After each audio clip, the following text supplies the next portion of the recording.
presentation and stuff like that. You know me, I keep on talking and stuff like that. So just interrupt and start asking questions anytime along the way. But I'll start to get into stuff here now.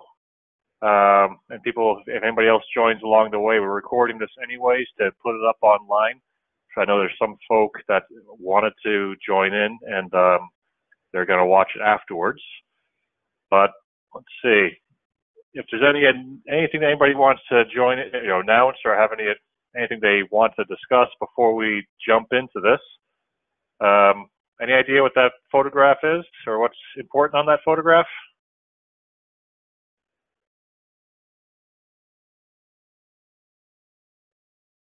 Aircraft carrier. Yeah. Heat pump on aircraft carrier. There you go. High tech, huh? That's the Intrepid parked down in New York City. I took that photograph there 3 years ago. I thought it was interesting, nuclear powered ship with a heat pump technology. Maybe that's one way for the Navy to go green. Anyways, so we're gonna go through this project here.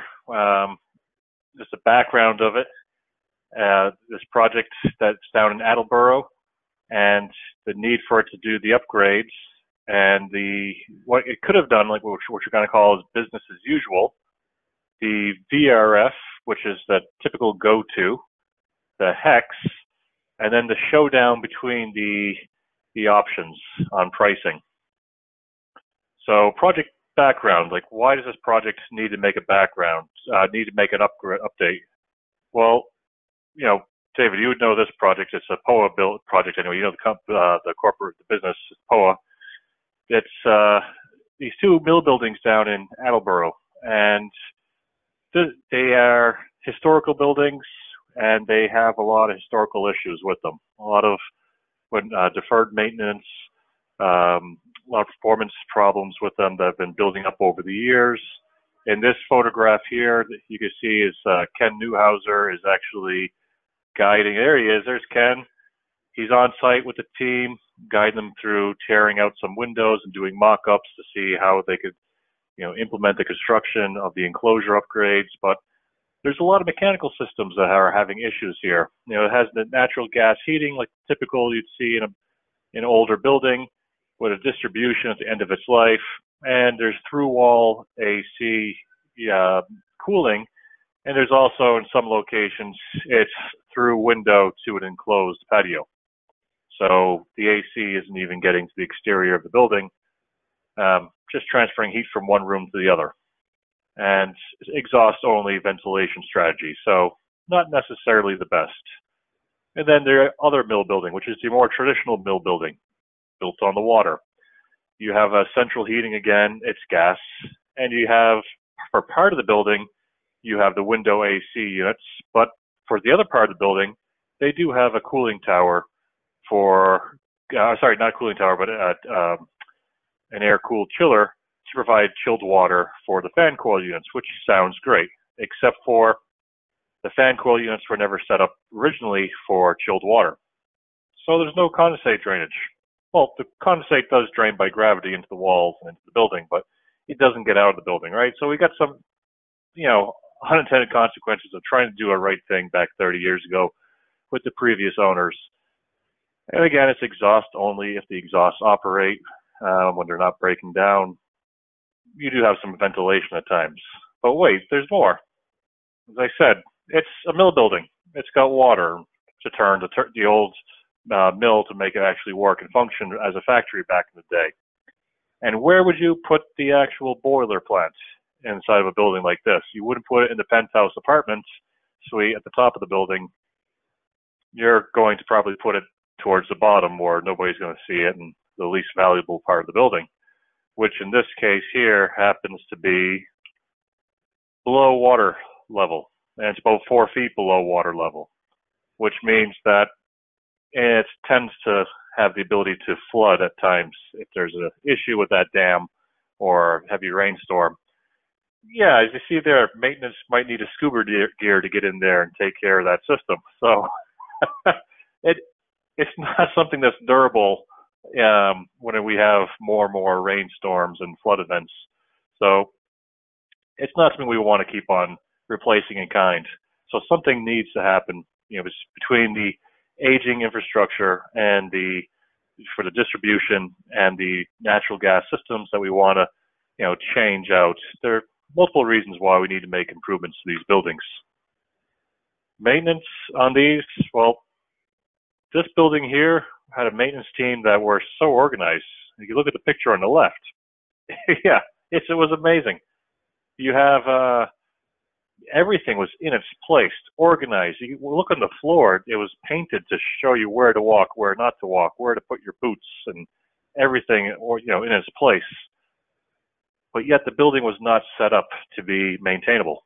The fan coil units were in such a confined location that you could not get inside and actually maintain or replace the actual motors or change filters properly or clean the coils.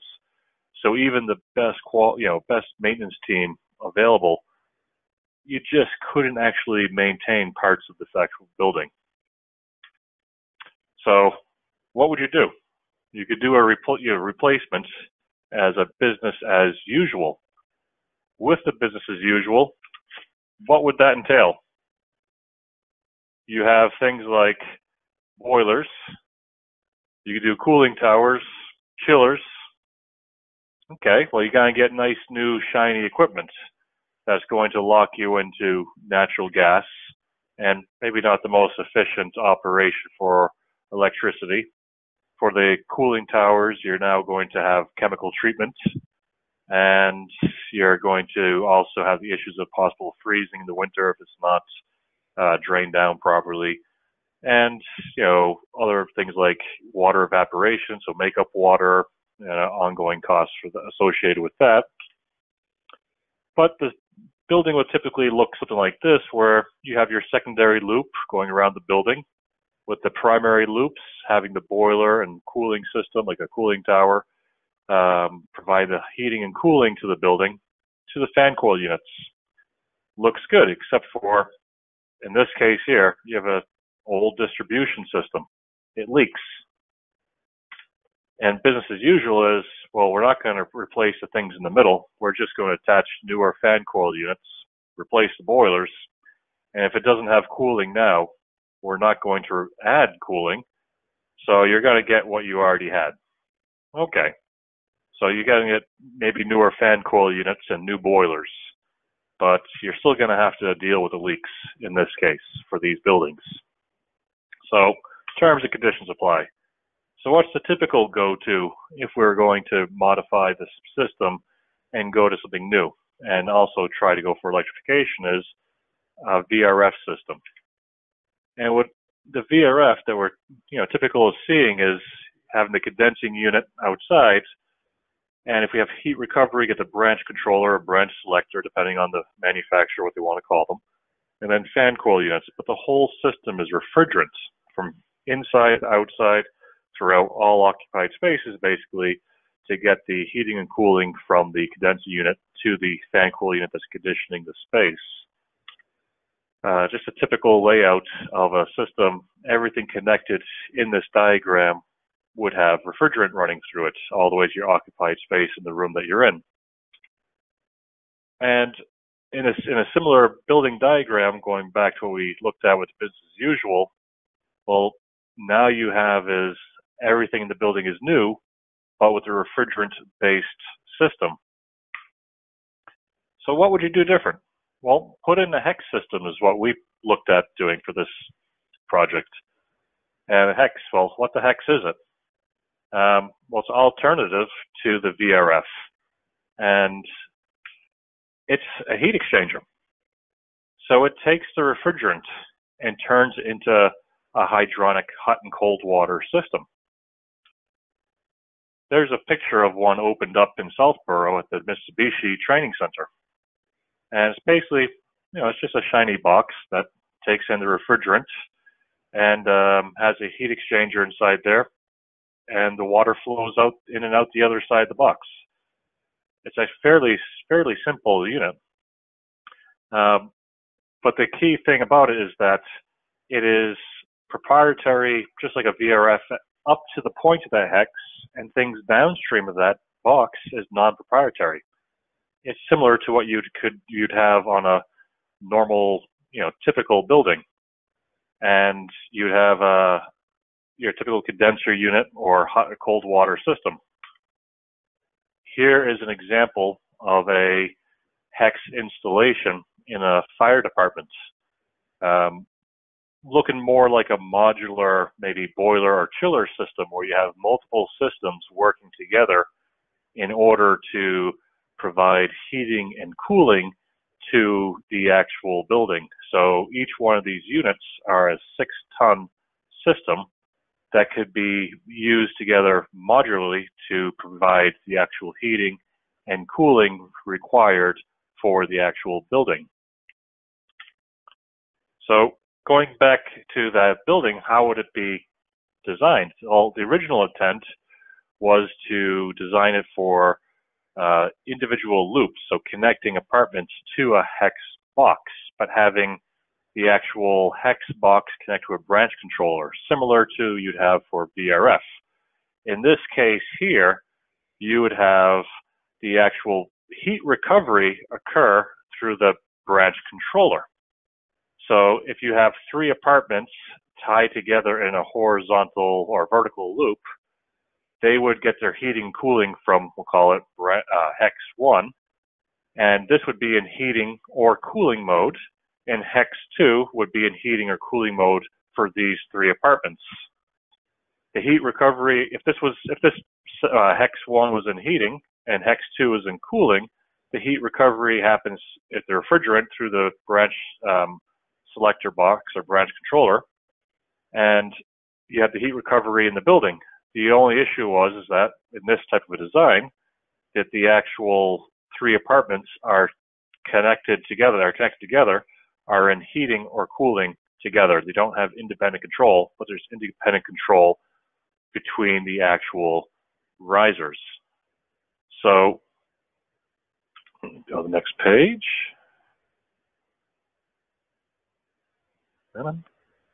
What did we look at doing a little bit different as we progress with the design is to get rid of that branch controller, branch selector box, and go to a water source heat pump and use a condenser loop. It simplified the controls of the system, and it allowed for independent control between each apartment.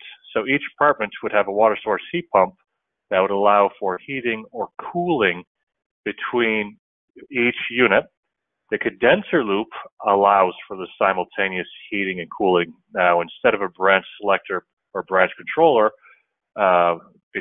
between each individual loop, and you would have the hex boxes working together just to maintain the overall condenser loop temperature. So it's a simplified control, a simplified system. This looks more like a typical central mechanical plant. You can see the hex boxes in the actual design look more like a modular boiler system, where they're all packaged together along a wall, but each one of them feed into a central condenser loop that circulates the building and pumped around the building by lead lag on pumps.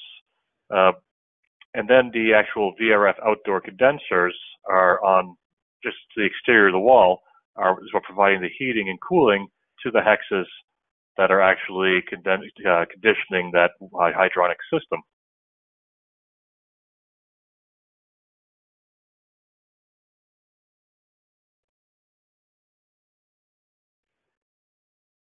So getting back to how the overall building operates in that simplified image, the outdoor condenser units provide through refrigerant, provide heating or cooling to the hex.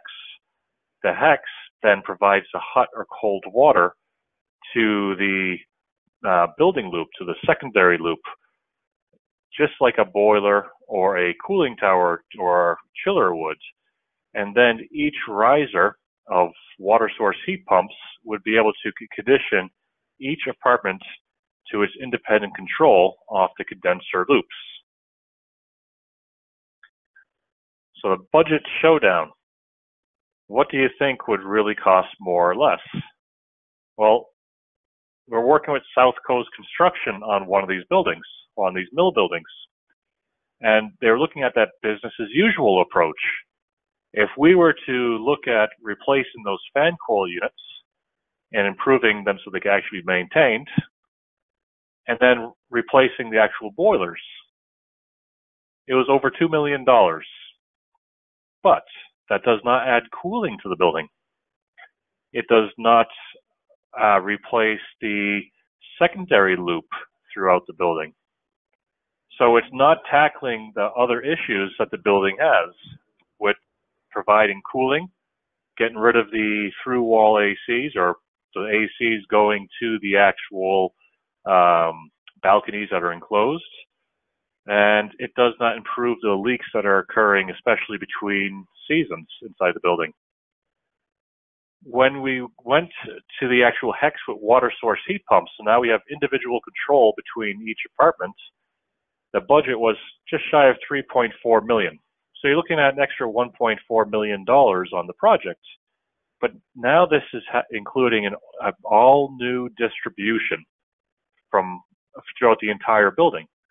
You have a new primary loop with the hex boxes, the VRF outdoors.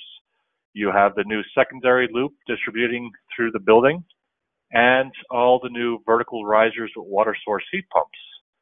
So now the building has a brand new full heating and cooling system with the full distribution, allowing for independent control between the actual apartments.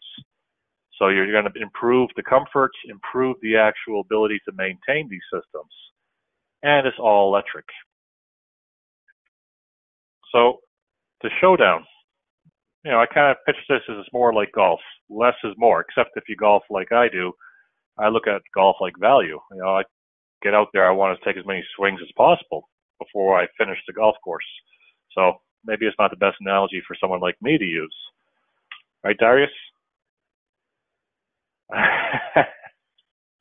So if you're going to do like a typical VRF, you have the outdoor unit where the condenser unit's going to a branch controller, and then that is going to be supplying through refrigerant lines to each one of the fan coil units within an apartment. Well, in that case there, your distribution for refrigerant is going through the entire building, through the occupied spaces in all the apartments. Now, the goal of this project was, there was a few goals. The major goal was to reduce the amount of refrigerant in the overall system, but also reduce refrigerant inside occupied habitable spaces. On top of that, these were historical buildings. So where you could put condenser units is very much so restricted.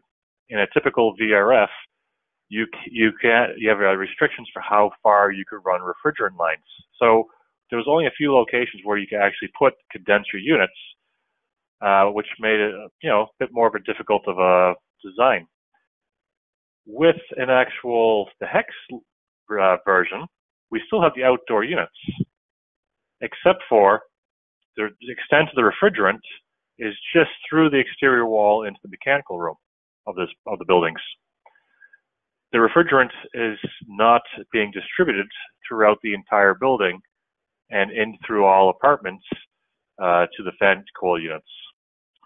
So there's about 20% less refrigerant in the overall central system, and there's no refrigerant from the central system in the occupied spaces. You still have the water source heat pumps. They're small, self-contained little systems with refrigerant, but you don't have that 20 or 32 ton VRF system like we typically see that's all connected throughout the spaces, that's full of refrigerant passing through the systems.